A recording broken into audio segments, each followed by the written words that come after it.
And finally, in our news, heart transplant recipients, all supported by their family members, celebrated life at the Stanford Hospital during their annual heart transplant reunion. Jason Pablo was one of the recipients and the main speaker at the event. He said, "When life throws lemons at you, it can either make you bitter or make you better." Here's Michelle Peredo for the story.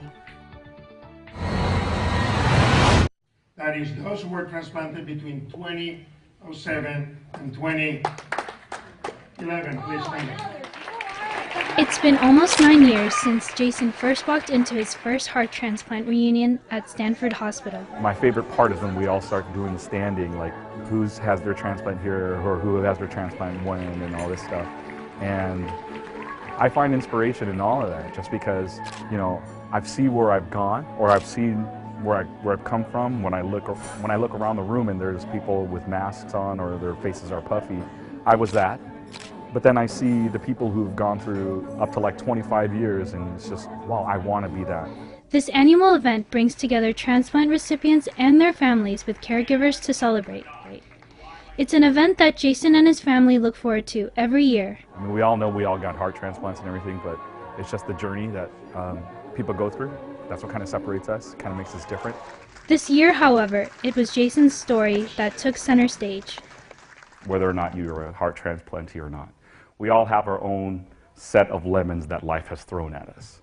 And you know, it's just one of those things that when life throws lemons at you, two things can happen. It can make you bitter, or it can make you better.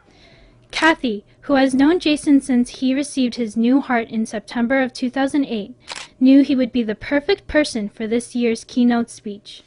All of the negative things that have happened to him, just like he said in his talk. For me, Jason's been my guy ever since then. And in true Jason fashion, he spent most of his speech thanking those who were part of his journey, including Myla Santos, a heart transplant recipient herself.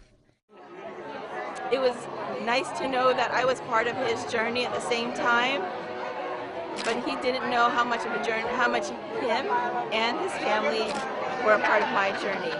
But to hear him say that, I was touched. The two connected when Myla read Jason's blog in 2009, at a time when she was just learning about her own heart condition. No matter what trials I go through, every time I need something, I go to Jason, Leo, and they are there to encourage me.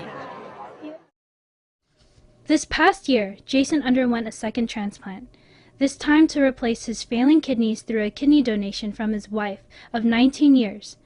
Yet another lemon turned lemonade in a life that has never seen a shortage of ups and downs. You know, it's just one of those things that you think about, what type of person could I be if it weren't for this? And honestly, I wouldn't exchange it for a thing. Now, I'm a man of faith, always have been, even before the heart stuff was placed in my life. And I don't believe in coincidences. I believe that everything happens because it's supposed to happen. Honestly, the most impactful part about his speech was his connection to Christ and not being afraid to share that, and then also the connection with his wife. But I love that he gave the glory to God.